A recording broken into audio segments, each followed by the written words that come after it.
5 animals that hate captivity and 3 that love it. Put these animals in captivity and some will flourish, while others mentally crash and burn. Let's break down 5 that hate it and 3 that thrive. 1. Orcas. If there's a poster child for animals that suffer in captivity, it's the orca. These magnificent marine mammals are perhaps the most controversial captive animals in the world, and for good reason. In the wild, orcas travel up to 100 miles per day through open ocean, dive to depths of several hundred feet, and live in complex matriarchal family pods with their own distinct cultures and dialects. Compare that to even the largest tank, and you're looking at what amounts to a bathtub. The average orca enclosure is about 200 feet long, a distance a wild orca could cross in mere seconds. The psychological toll is devastating. Captive orcas display behaviors never seen in the wild. They float listlessly at the surface for hours, gnaw on concrete tank walls until their teeth are grounded down to the nerve, and show abnormally high levels of aggression toward each other and their trainers. The collapsed dorsal fin, commonly seen in most captive male orcas, is present in less than 1% of wild males and has become a visual symbol of the impact of captivity on these animals. Plus, they live remarkably short lives, often dying in their teens compared to their 50 to 90-year lifespan in the wild. These apex predators with massive brains and complex social needs simply cannot be adequately housed in human facilities. 2. Elephants. Elephants are another species that breaks hearts in captivity. These highly intelligent, deeply social creatures roam ranges of hundreds or even thousands of square miles in the wild. They live in tight-knit matriarchal herds, communicate through infrasound that travels for miles, and engage in complex problem-solving and mourning rituals that prove they have a rich emotional life. In captivity, elephants often develop a heartbreaking condition called zoochosis. This is repetitive, neurotic behaviors like swaying, head bobbing, and pacing that indicate severe psychological distress. Their feet, designed to walk on varied natural terrain for miles each day, frequently develop painful chronic conditions on concrete zoo floors. The social deprivation is equally cruel. Many zoos keep elephants in groups far too small to satisfy their needs for complex social interaction, or worse, keep them in isolation. Some elephants have been observed standing in the same spot for hours, swaying rhythmically, a behavior that doesn't exist in the wild and suggests a mind struggling to cope with an environment it was never designed for. 3. Polar bears. Watch a polar bear in a zoo on a hot summer day, and you'll witness one of nature's most heartbreaking mismatches. These Arctic specialists are built for a life of hunting seals across vast expanses of sea ice, swimming for hours in frigid water, and ramping across territories that can span thousands of square miles. In captivity, polar bears exhibit some of the most severe stereotypic behaviors of any zoo animal. They pace endlessly along the same paths, often following the exact same route hundreds of times a day.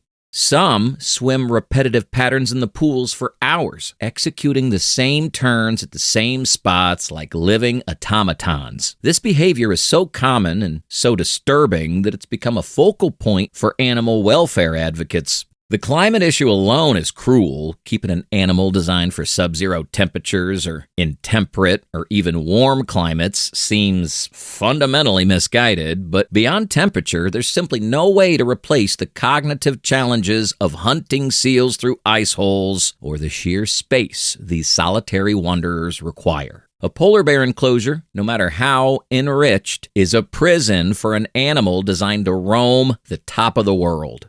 4. Cheetahs. Speed is the cheetah's entire existence. Built like a finely tuned racing machine, these cats are designed to sprint across open savanna at up to 70 miles per hour in pursuit of swift prey. Their entire physiology, from their large nasal passages to their non-retractable claws, is optimized for high-speed chases across vast terrains. In captivity, cheetahs are notoriously difficult to keep healthy and happy.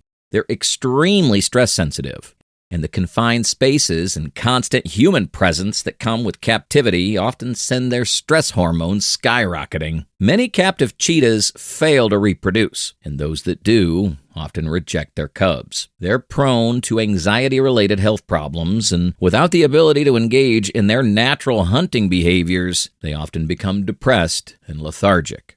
Zoos have tried everything from giving captive cheetahs companion dogs to mechanical lures that let them chase prey. But these attempts at enrichment can't replace the complex ecology of the African plains or the thrill of a real hunt across open ground. Great white sharks. The great white shark is perhaps the ultimate symbol of an uncapturable animal. Despite numerous attempts, no aquarium has successfully kept a great white shark alive for more than a few months. The longest survival record is just 198 days, achieved by the Monterey Bay Aquarium, which ultimately released the shark back to the ocean. These oceanic wanderers migrate across entire oceans, diving to extreme depths and covering thousands of miles annually. They're built for the open sea. Their physiology literally requires constant swimming through vast spaces. In captivity, great whites refuse to eat, become disoriented, and crash into tank walls. Their entire being seems to reject the concept of confinement. The great white stands as nature's way of saying some animals simply cannot and should not be kept by humans, regardless of our intentions or technology. Now, for the surprising flip side, some animals genuinely seem to love captivity, even living longer and healthier lives than their wild counterparts. 1. Giant pandas.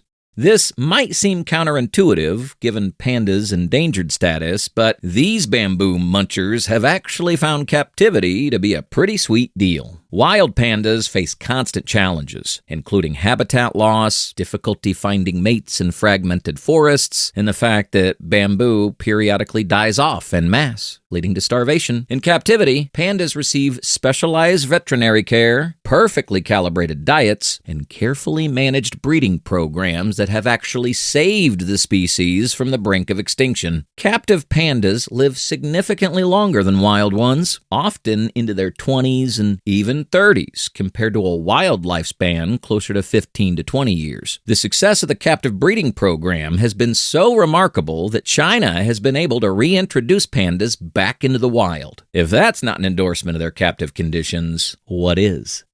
2. Flamingos. Flamingos are surprisingly welcoming of captivity and often form thriving colonies in zoos. These social birds naturally congregate in huge flocks, and zoos that keep adequate numbers of them together often see natural behaviors flourish, including elaborate group courtship displays and successful breeding. In fact, captive flamingos often live significantly longer than their wild counterparts, sometimes exceeding 50 years compared to the 20 to 30 in the wild. They're protected from predators, receive constant nutrition, and get medical care for injuries and illnesses that would be fatal in nature. Many zoo flamingos show every sign of contentment. They engage in natural preening behaviors, perform their synchronized group dances, and raise chicks successfully.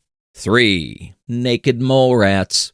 These bizarre, wrinkly rodents are perhaps the most content captive animals you'll ever encounter. In the wild, naked mole rats live their entire lives in underground tunnel systems, never seeing daylight. Their natural habitat is essentially a confined space with controlled conditions. Zoos can easily replicate these conditions, and naked mole rats in captivity behave virtually identically to wild ones. They're Eurosocial creatures, living in colonies with a queen, just like bees. As long as their social structure's maintained, they thrive. They live up to 30 years, which is extraordinarily long for rodents. Captivity doesn't seem to shorten this at all. For an animal that evolved to live in the dark, underground, in tight quarters, a zoo enclosure that mimics those conditions is essentially perfect. So yeah, while some animals hate living in confined spaces, others actually do well in them. We just need to know which ones do and which ones don't.